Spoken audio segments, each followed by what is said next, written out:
As we wait for more people, I really want to thank Medela. Thank you, Medela, for this dummy. I am so happy when I'm using it to our mothers to adequately use and give examples, and also for the thank you for the shield. We are gonna use it today as well.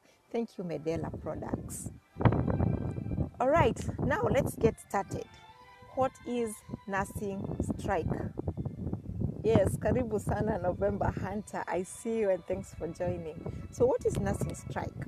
This is when nursing comes from the word from breastfeeding. It means breastfeeding. We use it typically to mean breastfeeding. So we are talking literally about breastfeeding strike. Your baby just will not go to the breast to feed for whatever reason. So today we are going to discuss two things here. One, what are the possible reasons why your baby will run away literally from your breasts?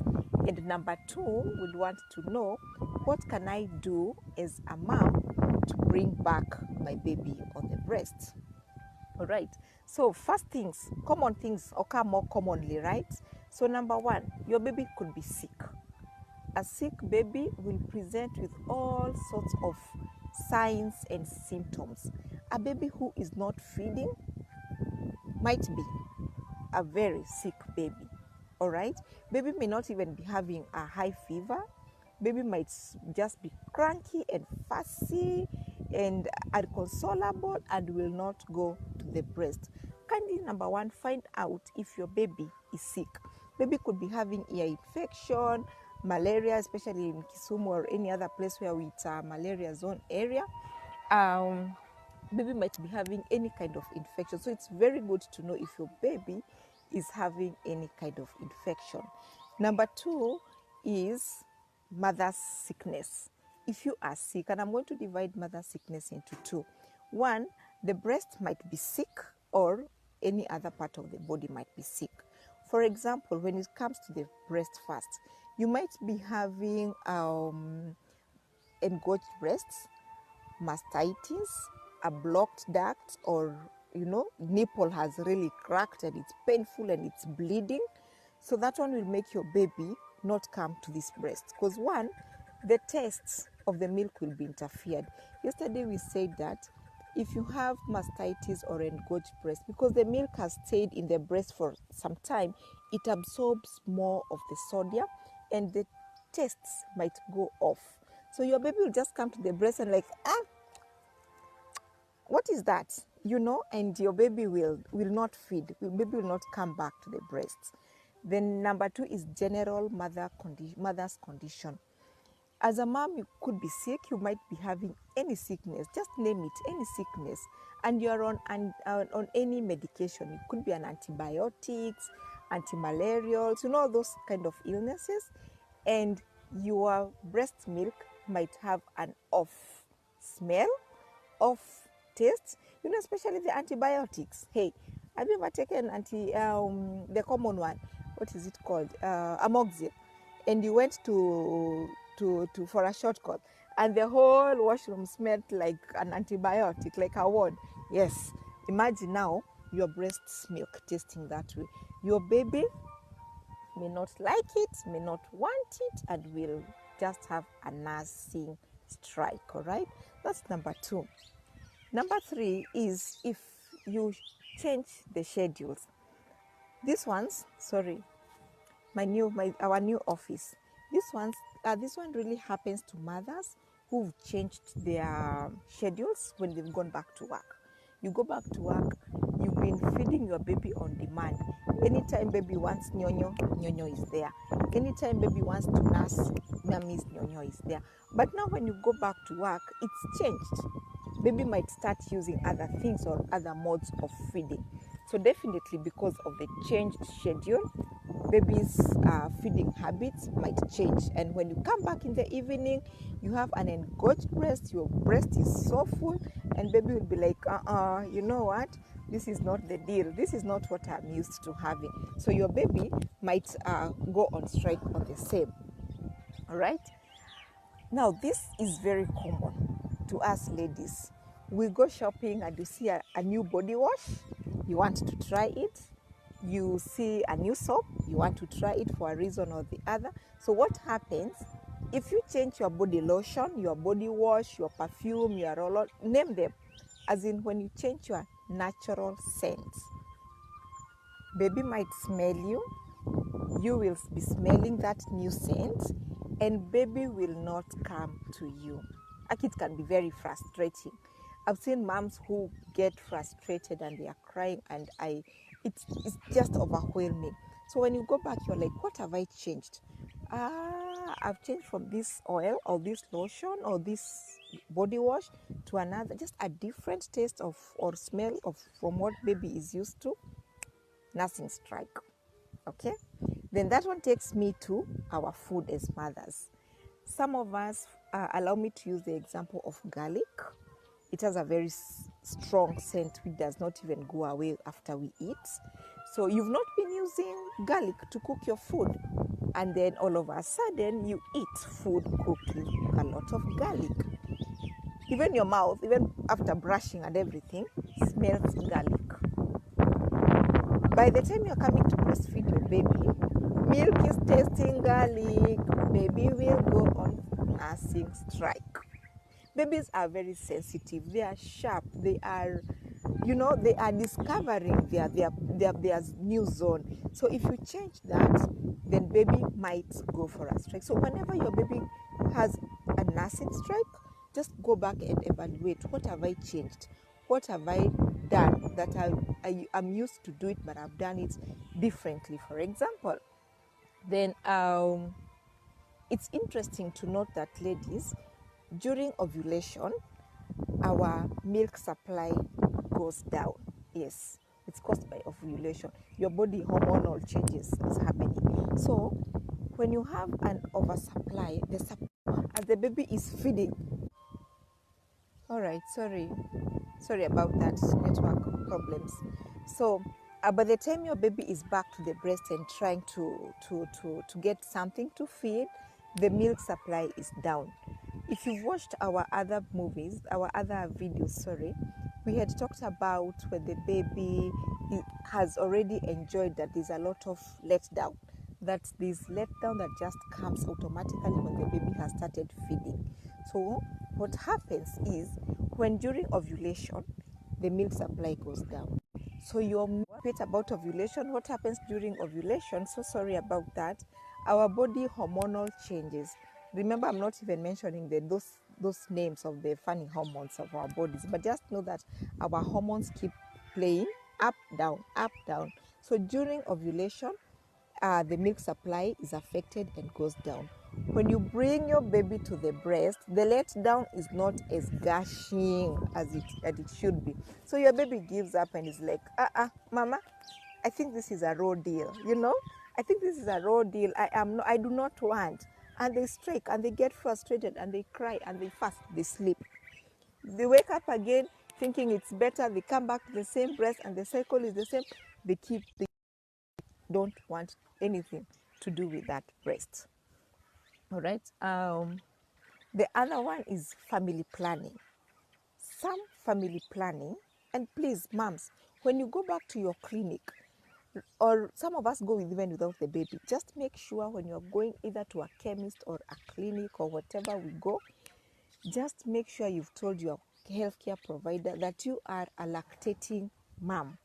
We'll talk about family planning, but say that you're lactating, because some of these family plannings that we use affect the milk supply. So if you have just started a new family planning method and your milk is getting down, the supply is getting down, and the baby is also striking on you because you're not providing enough, kindly go back, evaluate, and check on your family planning method. So number 10, I think so, number 10, if when the baby might strike, it's because of something that we really like using. I hope I got mine here. This pacifier. And the other one is the bottle feeding. Sometimes we introduce the babies. I can't get my bottle here and my nipple here. So But most of the times is when we introduce the bottle feeding, okay, and the pacifier. Let me tell you, moms, for babies who are bottle fed, a bottle just gives that nice gush and makes babies a little bit, let's call them lazy. Yes, just a little bit lazy, because the moment you just bend the bottle, it pours milk. So baby will come on that bottle and will just shiba. The tummy will be full before you even realize it. Tell me, do you ever notice that when your baby is on your breast, the baby really sweats? Because it's hard work. It's hard work.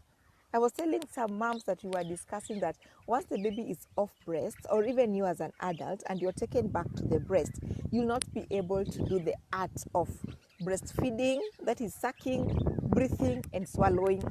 Please try that. If you get it, you tell me. It's an art that is innate and it's given to the newborn babies. The suckling, you know, they suckle, suckle, suckle. They are breathing at the same time and they are swallowing at the same time. So that is why they sweat a lot, because they use a lot of energy. Okay, but when we are using the bottle, it's all about just bending the bottle and the baby getting satisfied. Instant. 180 meals. Gone. Kaput. Baby blacks out and sleep. Huh?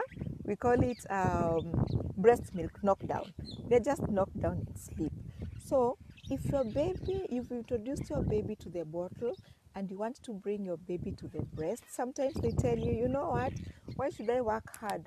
Why should I come, suckle, breathe, swallow, suckle, breathe, swallow, while I can get my tummy full just by using the bottle?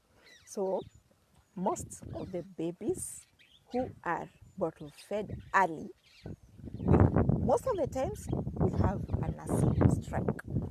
So and that one takes me to the topic of nipple confusion. We can talk about nipple confusion in our many videos to come. So we want to talk about, so what? It has happened. Baby has refused the breasts. So what happens? Okay. So for some of the reasons that I've talked about, medication or baby's sickness or mommy's sickness of the breast, that one is very easy to reverse, because you will have to take the baby to the pediatrician or to the hospital. Baby will be treated and baby will be able to come back to the breast. However, my best answer, and by the way, these answers and tips are not magical, so do not get frustrated, do not get so much expectations, and then if one tip does not work, you get frustrated and second guess yourself. No, mama, please don't do that to yourself. The more you get frustrated, the more you are producing a lot of frustrations. And by the way, breast milk is you. So when you're having those happy hormones, when you're having frustrations, you produce breast milk that has the frustrations and you feed your baby. So your baby is feeding the frustrated hormones, okay? And then the baby is not sleeping and the baby becomes more cranky. Yourself, you're doing the same. So the more the baby does not sleep, the more you become frustrated, the more you produce the frustration hormones, goes to the milk, you feed your baby. So it's like you're struggling. You know those funny neighbors where you have a neighbor and he raises the volume, you also raise yours, he raises his, you raise yours. So the volume of you and your neighbor are like, that is how the cycle that I can use to say when you are getting frustrated and your baby is getting frustrated. Anyway, we go back. The first tip or skill that I want to encourage us is to wear your baby. Wearing your baby means bringing your baby. Your baby is only having the diapers only. You bring your baby next to your skin to skin. Ako tu na diapers zake, all right? And then you wear your baby. You can get into bed and cover your baby nicely. It's called kangaroo or skin to skin. Some mothers also, we have this nice kanga. It's called a baby wear. You can use it just to wear your baby, funga your baby nicely, and continue doing your house chores as you carry your baby skin to skin. You don't have a t-shirt, you don't even have a bra on, you are bare skin. It's only the baby who has a diaper on. Carry your baby and wear your baby. Baby will get used to your scent. All right? So if it's like medication you are using, if it's like the meal we talked about, the garlic or any other new meal, wear your baby, baby will get used to. So it will be so easy for your baby to come to the breast and latch on because of that scent. Okay? Because of that scent. Number 2 is protect your milk supply. Please protect your milk supply. So how do we support our milk supply? Thank you. Pumping. So we are pumping our milk, we are expressing our milk and storing it for the baby and feeding the baby during those instances that the baby is not coming to the breast. The more you pump, the more you express, your milk supply will be constant because it's a curve of demand and supply. So if baby does not demand, your supply will be down. And baby can demand by coming on the breast or you as mommy pumping your milk, all right? So kindly protect your supply. And when I say that, have different ways. Baby, remember we said that bottle feeding causes nursing strike. So what you do, get a cup, get a small cup. This is a cup, actually this is that cup that is used for dawa. Get a small nice handy cups. They come in all sizes. You can even get just a usual small, cup for the baby. All right, get a cup feed your baby, or use spoon and cup to feed your baby, but do not use the bottle because of the reasons that I've explained over there. We want to detach the bottle from your baby completely.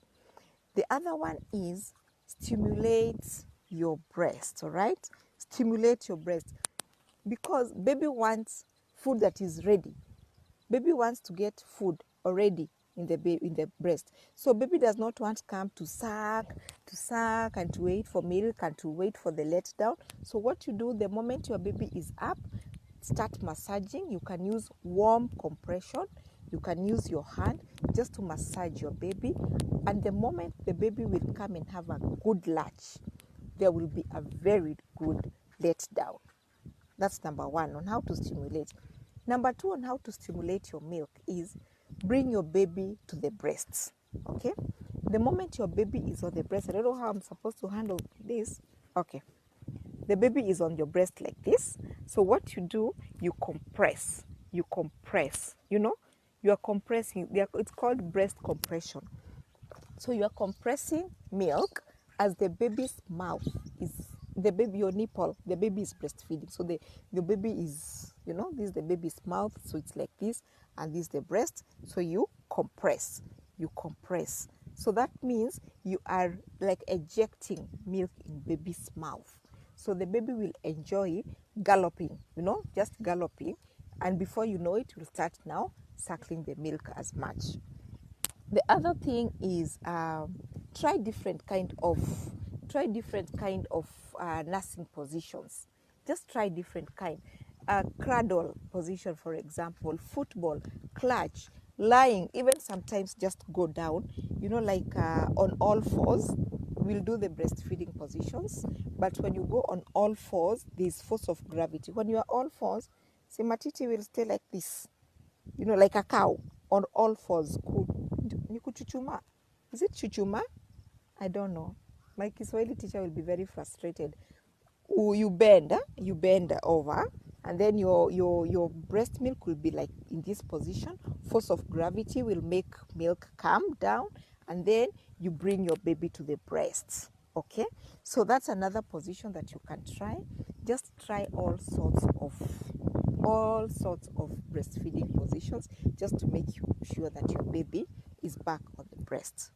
Without forgetting, let's love, let's cuddle, let's play with our baby. So imagine you're busy, your baby has already shown the signs of nursing, and then you bring your baby and you're doing other things. You're talking to the elder babies, you are thinking, bring your baby to the breast and cuddle your baby. Let the baby hear your voice. Remember, this baby can recognize your voice.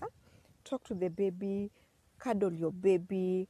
All these things will make your baby at least feel this is still my mother, even if the smell or the taste of milk is a little different. So that's our topic and discussion of today. Thank you very much for watching. Please tag this to a mom who needs it, and actually nursing strike might happen anytime, right from birth. It can happen at 6 weeks, it can happen at 10 months. I've seen that question. It can happen at 10 months, it can happen at 18 months, anytime. I see a question, if is it okay for a mother who is pregnant to continue breastfeeding, and if it is, will the baby refuse the breast milk? Thank you very much for that question. So that one takes to me, it's called tandem breastfeeding. You can be pregnant, either planned or an oops moment, we do not judge, but you can be pregnant and you're still nursing your baby. Please, mom, continue. Do not give up, just continue. Sometimes, especially when the first few months of pregnancy, the breast is usually very sore and a bit sensitive. So what you can do, you can use a nipple shield. Okay, you can use a nipple shield, protect your nipple, and you let the baby to continue. Even sometimes this nipple shield can be used when a mother has cracked nipples. Just bring it on, fix it there. I hope you can see the nipple, where the nipple is, and let the baby feed. Remember, the baby is not coming to feed on the nipple, but rather coming at the areola, the farthest the baby can, and having a nice, you see that? Let me come closer. You see that? Awesome. So that means milk will still be produced. So if you're pregnant, continue breastfeeding that baby, and it is an advantage to the smaller baby, because when now the baby is born, the supply will be so high because the mother's body is already used to supply for two. So the baby will keep, both babies will benefit. All right? Kindly, let's do this tomorrow. We are still here to answer your questions, inbox or anything. We are still doing our home visits. We are still doing our hospital visits. And you can still come to our office here at Mamboleo. At Mamatoto, we have enough lactation specialists to work with you, to be with you, to cheer you up, to support you, and above all, to make your dream come true. Please don't be afraid to reach out. Thank you so much. Tag, share, and let's get here tomorrow at exactly 2.